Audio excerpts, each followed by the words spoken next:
తిరుమలలో భారీ వర్షాలు కురుస్తున్నాయి. తిరుమలలో కూడా దీంతో తిరుమలలో ఉన్నటువంటి జలాశయాలకు జల కళ సంతరించుకుందని చెప్పుకోవాలి. భారీ వర్షాల కారణంగా 5 జలాశయాలకు భారీగా వరద నీరు వచ్చి చేరుతోంది. పాప వినాశనం, గోగర్భ, అదేవిధంగా ఆకాశగంగా డ్యాంలు నిండిపోయాయి. దీంతో అధికారులు గేట్లు ఎత్తి నీటిని దిగువకు విడుదల చేస్తున్నారు.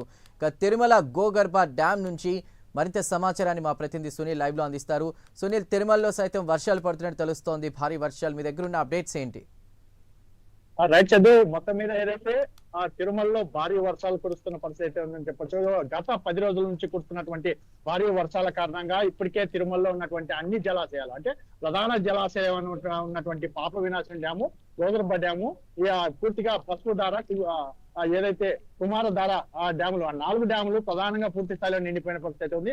ఆకాశంగా 90% దాకా ఏదైతే డ్యామ్ నిండిన పరిస్థితి ఉంది. ప్రధానంగా చూసుకున్నట్లయితే ఈ గోగర్భ డ్యాము, ఇటు పాపినాశనం డ్యాములు మాత్రం ఈ గేట్లు ఎత్తి నీళ్ళని కిందికి విడుదల చేసిన పరిస్థితి ఉంది. మనం చూస్తున్న ఎంత గాలి అంటే భారీ స్థాయిలో గాలులు చూస్తున్నాయి. ముఖ్యంగా వర్షం ఎడతెరిపి లేకుండా కురుస్తున్న నేపథ్యంలో జలాశయం పూర్తిగా నిండిపోయిందని చెప్పొచ్చు. మనం చూస్తున్నాం పూర్తిగా ఏదైతే మనం చూస్తున్న గేటు ఉన్న ప్రాంతంలో నీటిని కిందికి విడుదల చేసిన పరిస్థితి మనం చూస్తున్నాం. ఏదైతే గత 3 రోజుల నుంచి భారీ వర్షాలు, అతి భారీ వర్షాలు కురుస్తాయని చెప్పేసి ఇప్పటికే వాతావరణ శాఖ హెచ్చరిక నేపథ్యంలో తిరుపతిలో జిల్లా వ్యాప్తంగా భారీగా కురుస్తున్న పరిస్థితి. ముఖ్యంగా తిరుమల చూసినట్టయితే జలాశయం పూర్తి స్థాయిలో నిండిపోయిన పరిస్థితి మనకు కనపడుతుంది.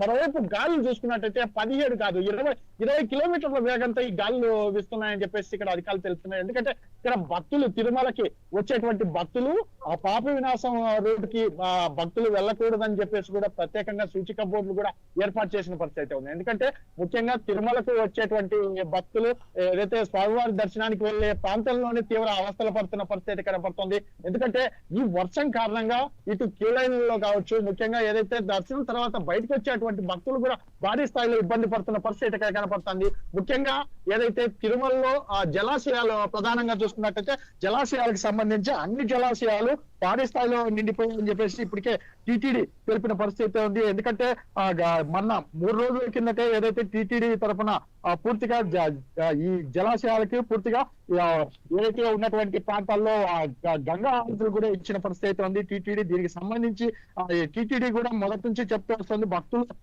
ప్రముఖంగా ఉండాలి. ఎందుకంటే ఏదైతే ఘాట్ రోడ్లలో తిరిగేటువంటి భక్తులు ఎక్కడ చెట్ల కింద కావచ్చు, ముఖ్యంగా ఎక్కడ ఉండద్దు అని చెప్పేసి వాళ్ళైతే కోరుతున్న పరిస్థితి ఉంది. ముఖ్యంగా తిరుమలకి సంబంధించి ప్రతిరోజు 50 లక్షల గ్యాలన్ల నీరు అవసరమవుతుంటాయి.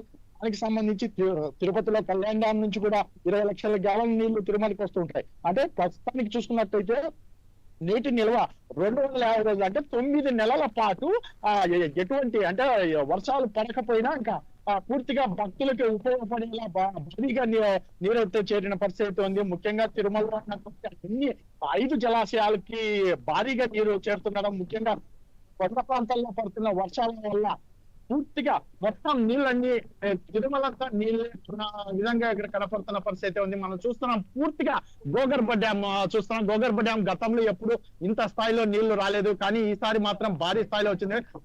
5 రోజుల పాటు భారీ వర్షాలు కురుస్తాయని చెప్పేసి ఇప్పటికే వాతావరణ శాఖ హెచ్చరిక నేపథ్యంలో టీటీడీ కూడా అప్రమత్తమైన పరిస్థితి ఉంది. ఎందుకంటే ఏదైనా పాపినాశం వెళ్ళేటువంటి భక్తులు కావచ్చు, ముఖ్యంగా ఆకర్షకంగా ఇటు జపాలి వెళ్ళేటువంటి భక్తులు అక్కడికి అనుమతి లేకుండా పూర్తిగా నిలుపుదల చేస్తున్నారు. ఎందుకంటే వాహనాల్లో వెళ్ళేటువంటి భక్తులు కొంతమందిని మాత్రమే అనుమతిస్తున్న పరిస్థితి ఉంది. ఎందుకంటే ఈ ప్రాంతాల్లో ఏదైతే చెట్లు భారీగా ఉన్నటువంటి వృక్షాలు విరిగిపడే అవకాశం ఉన్న నేపథ్యంలో దానికి సంబంధించి కూడా ప్రత్యేక ఏదైతే వాళ్ళైతే తెలుపుతున్న పరిస్థితి ఉంది. ముఖ్యంగా ఏదైతే ఈ ఘాట్ రోడ్లలో వచ్చేటువంటి వాహనదారులు జాగ్రత్తలు పాటించాలి. ముఖ్యంగా ఎవరు అంటే భారీగా కొండ చర్యలు విరిగిపడే అవకాశం ఉంది. మరోవైపు భక్తులు ఎక్కడ ఇబ్బందులు పడకుండా పూర్తిగా ఘాట్ రోడ్లలో సురక్షితంగా వెళ్ళాలని చెప్పేసి తెలుస్తున్న పరిస్థితి ఉంది. మనం చూస్తున్నాం గోగర్భ డ్యామ్ ఏదైతే ఒక సూచిక బోర్డులు కూడా ఏర్పాటు చేశారు. ముఖ్యంగా ఏదైతే పిలిగ్రిమ్స్ సంబంధించి వాళ్ళు వెళ్ళేది అదే దానిపై ప్రత్యేకంగా ఏర్పాట్లు చేసిన పరిస్థితి మనం చూడొచ్చు. ఎందుకంటే పాప వినాశనం ఏదైతే గోగర్భ డ్యామ్ కు వెళ్ళేటువంటి డ్యామ్ గేట్లు ఎత్తడం వల్ల లోతట్టు ప్రాంతంలోకి వదులుతున్న నీటిని దగ్గరికి ఎవరు వెళ్ళకూడదు, ఆ డ్యామ్ చుట్టూ ఈదకూడదు, సంచరించకూడదు అని చెప్పేసి టీటీడీ హెచ్చరిక బోర్డులు కూడా ఏర్పాటు చేసిన పరిస్థితి కనపడుతుంది. ముఖ్యంగా ఏదైతే తిరుమలకు వచ్చేటువంటి భక్తులకి సంబంధించి ఎటువంటి ఇబ్బందులు లేవు, కానీ భక్తులు ఈ డ్యాముల వద్ద జాగ్రత్తలు పాటించాలి. ఎందుకంటే నీటిని కిందికి దిగువకు విడుదల చేస్తున్న సమయంలో భక్తులు ఎవరే కానీ అక్కడికి వెళ్ళడం కానీ ఆ నీటిలో ఈదడం కానీ చేయదని చెప్పేసి మొదటి పరిస్థితి ఉంది. మరోవైపు మనం చూస్తాం ఎక్కడ చూసినా నీళ్ళే, అంటే తిరుమలలో ఎక్కడ చూసినా నీళ్ళే ఉన్న పరిస్థితి ఉంది. ముఖ్యంగా ఏదైతే ఉదయం రాత్రి అంటే నిన్న రాత్రి నుంచి ఎడతెరిపి లేకుండా కురుస్తున్న వర్షంతో భక్తులు ఏదైనా బయట తిరగడానికి కూడా ఇబ్బంది పడుతున్న పరిస్థితి ఉంది. మరోవైపు ఈ వర్షం కారణంగా మంత్రి తుఫాను వర్షం కారణంగా పూర్తిగా భక్తుల రద్దీ పూర్తి స్థాయిలో తగ్గిపోయిందని చెప్పొచ్చు. అంటే గతంలో అయితే వారాంతపు సెలవుల్లో ఉండడం, మరోవైపు ఇప్పటికే ప్రభుత్వము ఆయా జిల్లాల్లో అన్ని జిల్లాల్లోనూ స్కూళ్ళకి సెలవులు ఇచ్చినప్పటికీ ఎవరు ప్రజలు ఇక్కడ తిరుమలకి చేరుకునే పరిస్థితి కనపడుతుంది. ఎందుకంటే వర్ష ప్రభావం భారీ స్థాయిలో చూపిస్తున్న నేపథ్యంలో భక్తులు సురక్షితంగా ఉండాలి. ముఖ్యంగా ఏదైతే వాళ్ళ ప్రయాణాలు కూడా రద్దు చేసుకోవాలని కొన్ని కోరుతున్న పరిస్థితి ఉంది. మరోవైపు చూసుకున్నట్టయితే భక్తులకు సంబంధించి క్యూ లైన్ లో ఎటువంటి ఇబ్బందులు లేవు. ముఖ్యంగా ఏదైతే క్యూ లైన్ లో వేచి ఉన్న భక్తులు వైకుంఠం క్యూ కాంప్లెక్స్ కి అనుమతించాలని చెప్పేసి అధికారులు కూడా ఆదేశాలు జారీ చేశారు. మరి కాసేపటి కిందట టీటీడీ పాలక మండలి సమావేశం కూడా ప్రారంభమైంది. ఈ వర్షాలకి సంబంధించి కూడా ఏదైతే దీంతో చర్చకు జరిగే అవకాశం ఉంది. ఎందుకంటే భక్తులకు సంబంధించిన దర్శనాలకు సంబంధించి కీలకంగా ఏదైతే నిర్ణయం కూడా తీసుకున్నట్టయితే తెలుస్తుంది. Chandu. Right Sunil, thank you for the updates.